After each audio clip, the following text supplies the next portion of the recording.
La libertad consiste en el desprecio por las cosas que no podemos cambiar. Esto decía Epicteto. Las cosas que no podemos cambiar son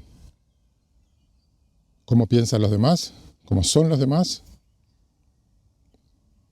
y por otro lado, desde otra perspectiva, no podemos cambiar el pasado. Entonces, me despreocupo absolutamente de lo que piensan los demás, de cómo son los demás, de lo que dicen los demás. Eso no es un asunto mío. Y el pasado tampoco lo puedo cambiar. Desprecio absoluto. Preciar significa dar valor. Pero después, cuidado, no confundir precio con valor. Son cosas diferentes. Hay un valor monetario, que es el precio, a lo que normalmente llamamos precio, y luego está el valor. Valor, valentía, coraje, y la raíz etimológica de la palabra coraje viene de core, cor, en inglés core, que se escribe core, es la misma raíz de corazón, de coraje, de acordar, recordar. Corazón, cuando hablo de corazón normalmente no me refiero al músculo, que es la bomba que se encarga de distribuir la sangre por el cuerpo, sino corazón como centro, como núcleo, core. Recordar es volver a pasar por el centro. Recordar, volver a pasar por el corazón como centro. Es volver a sentir. Corazón, coraje, valor como valiente, ¿no? Son palabras que tienen la misma raíz. Acordar, discordia, concordia. Son palabras que tienen la misma raíz etimológica.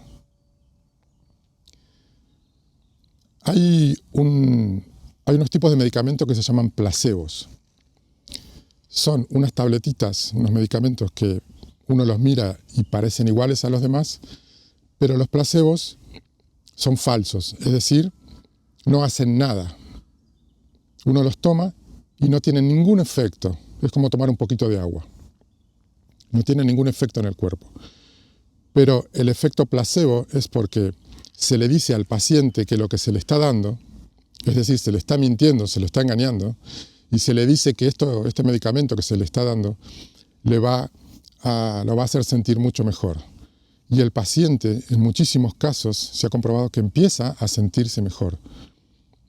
Esto demuestra de una manera bastante lapidaria el poder de la palabra, porque toda la mejora que él ha sentido, 100%, es por el poder de la palabra, es porque él confió y creyó en el médico. El médico tiene una autoridad porque es un científico, el médico ha estudiado, y él creyó en el médico. Y ese creer en el médico le hizo ese efecto en su cuerpo. Su mente provocó ese efecto en el cuerpo. El medicamento no, porque es placebo. De hecho, en farmacología se usa cuando quieren probar un medicamento nuevo, agarran 10 pacientes y a 9 le dan el medicamento correcto y a 1 le dan un placebo, porque quieren comprobar si la mejoría que van a tener esos pacientes es por el medicamento nuevo o porque creen en el médico, lo cual ese sería el efecto placebo. Bueno, así como está el efecto placebo, está el efecto nocebo, aquí escrito. Es lo mismo, pero al revés.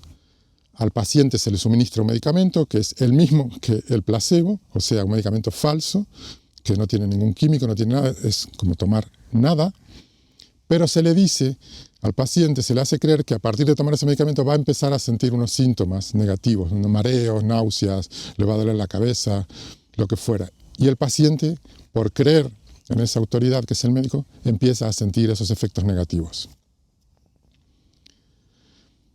A mí se me ocurrió ayer que el ego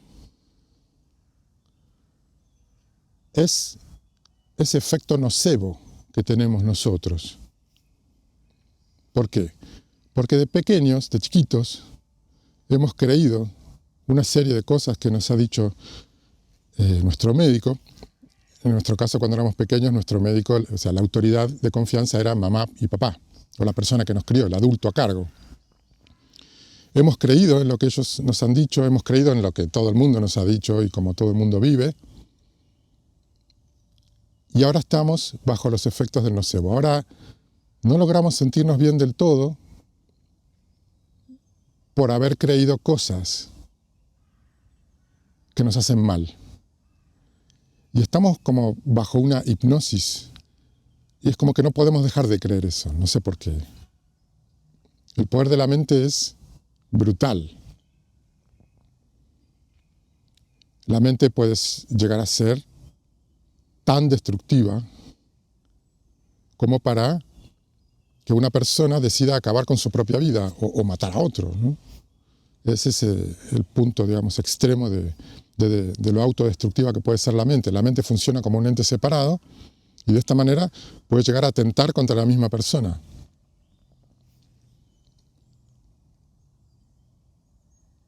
Los niños pequeños, menores de 6 años, no tienen la capacidad de discernir lo que está bien y lo que está mal. Todavía no tienen esa capacidad y confían entonces en la capacidad de discernimiento de los padres, la autoridad, el médico. Entonces, si la madre le pega a ese niño y le dice que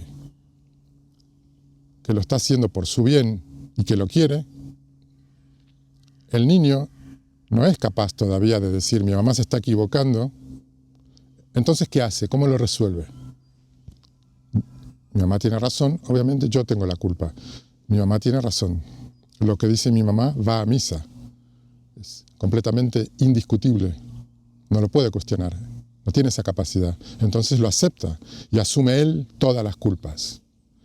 La madre se enoja y le dice que es por su culpa y él cree que sí, que es por mi culpa, mi mamá se enojó por mi culpa, mi mamá me pegaba. Hay algo malo en mí. Entonces asume siempre la culpa. Jamás es capaz de decir mi madre se equivoca, mi padre se equivoca. Eso empieza en la adolescencia, cuando se los baja del pedestal en el cual los habíamos puesto a los padres, ¿no? Y uno se da cuenta que un padre y una madre, mi padre y mi madre en realidad eran nada más que un varón y una hembra, un macho y una hembra de Homo sapiens. Digamos, un hombre y una mujer común y corrientes a quienes les tocó criarme, con todos los errores de cualquier ser humano.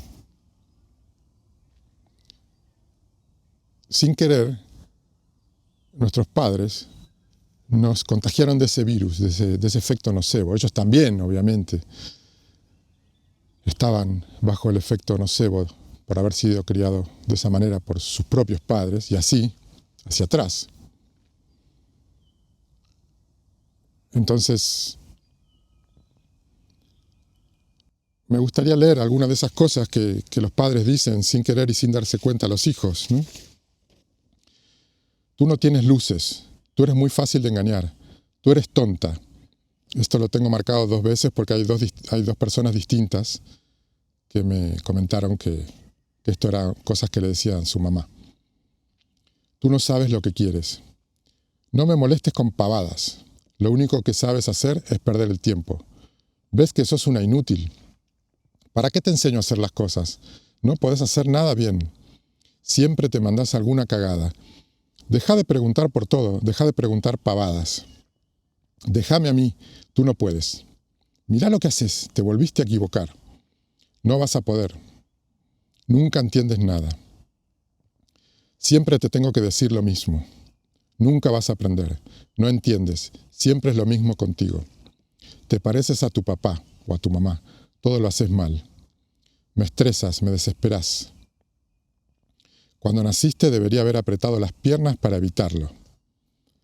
¿Para qué te tuve? No sé para qué te parí. No tienes cariño, no tienes amor. Tú tienes que cambiar, así no te va a querer nadie.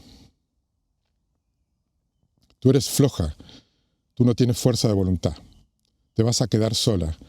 Nunca vas a ser nadie. con todo lo que yo me sacrifico por vos, ¿por qué nos haces esto? Cuando me veas en el cajón te vas a arrepentir de lo que no hiciste o dijiste. Yo no te di educación para que me salieras una prostituta barata. Mejor que me traigas una buena nota o me vas a conocer y te voy a dar una paliza que te hago nacer de nuevo y vas a aprender a los golpes. Lee bien. ¿No sabes leer? Lee bien o te hago tragar el libro. Aprende o no te vas a levantar de esa silla hasta mañana. Sos demasiado flaca, sos demasiado gorda. Yo me saco la comida de la boca para dársela a ustedes. No llores o te voy a dar motivos para llorar. Los nenes no lloran. No veo la hora de que cumplan 18 y ya se vayan de esta casa. Los hijos de María y Jorge se portan mucho mejor que ustedes. ¿Te sacaste un 8 en matemáticas? ¿Y por qué no un 9? Vas a ir a trabajar vos, así valorás lo que cuesta ganarse el dinero. Me defraudaste, yo había confiado en vos. No esperaba esto de vos. No me dejás tranquila, no me dejás hacer nada. Ah, mira cómo estás, algo habrás hecho. Y acá viene, como el remate final, para terminar de confundirlo al pobre niño, le dice, todo lo que hago, lo hago por tu bien. Lo hago porque sé mejor que nadie que es lo mejor para vos.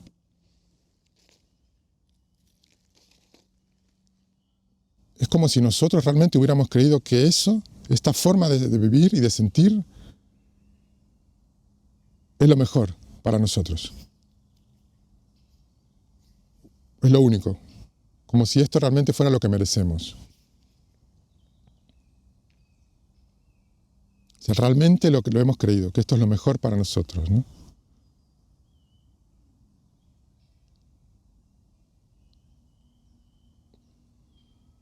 Nosotros tenemos dos superpoderes. Uno, el poder de la atención, el darse cuenta. Y dos, el poder de creer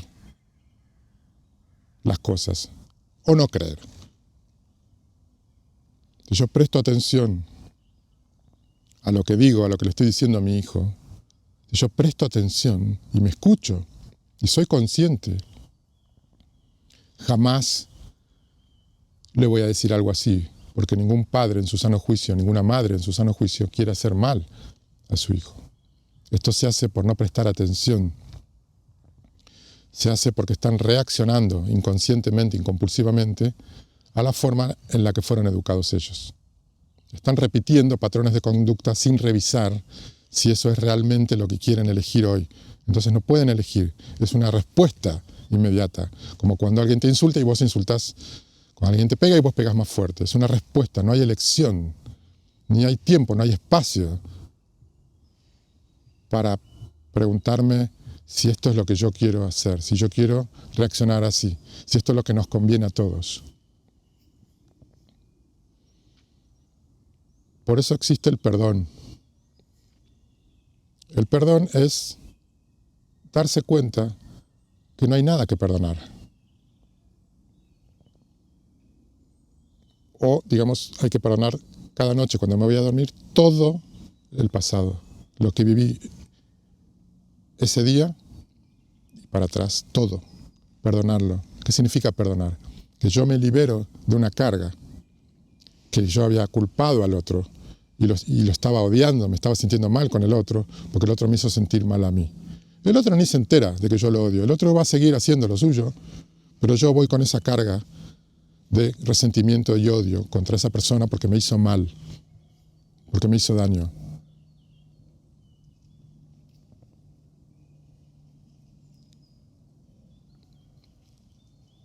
Epicteto decía, la libertad es el desprecio por aquellas cosas que no puedo cambiar. Perdón absoluto al pasado, perdón absoluto a los demás, no los puedo cambiar. Me olvido de eso, me desentiendo, ya está, me libero.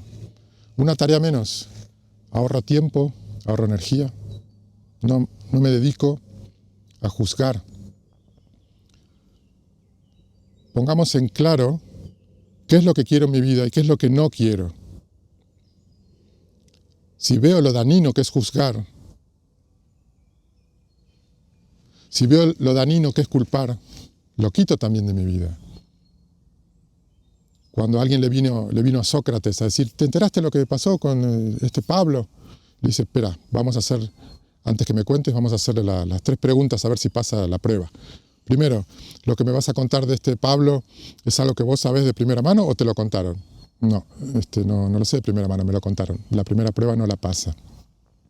Segundo, ¿lo que vos sabés de este Pablo es algo que lo beneficia a Pablo? Dice, no, en realidad no lo beneficia, más bien lo contrario. La segunda prueba no lo pasa. Tercera prueba, ¿lo que vos me vas a contar de Pablo nos beneficia a nosotros? No, dice, no, tampoco nos beneficia a nosotros. Entonces no me interesa lo que vos me vas a contar de Pablo. Corto y fuera. Y no me contagio con el virus, no me contagio con ese veneno y no replico y no sigo contagiando a los demás hablando pestes del pobre Pablo. Que vaya a saber qué fue lo que hizo y lo que no hizo. Porque cada uno va contando la historia y le va agregando sus cositas. Y después todos lo miran como si fuera no sé qué. Pongámonos en claro qué es lo que no queremos en nuestra vida, qué es lo que sí queremos y lo que no queremos afuera. Lo que no nos sume, fuera. Tengamos el valor de atrevernos a quitar las cosas que nos quitan la paz. ¿Queremos la paz? Hay que ganársela. Ninguna cosa se obtiene sin esfuerzo en esta vida. Bueno, esto ha sido todo por hoy. Aquí debajo en la descripción les dejo mi email de contacto, por si alguien me quiere escribir alguna cosa. Les pido que le den me gusta al video, les pido que se suscriban a mi canal y les pido que compartan este video por las redes sociales. Les mando un saludo, espero que estén muy bien. Hasta el próximo video.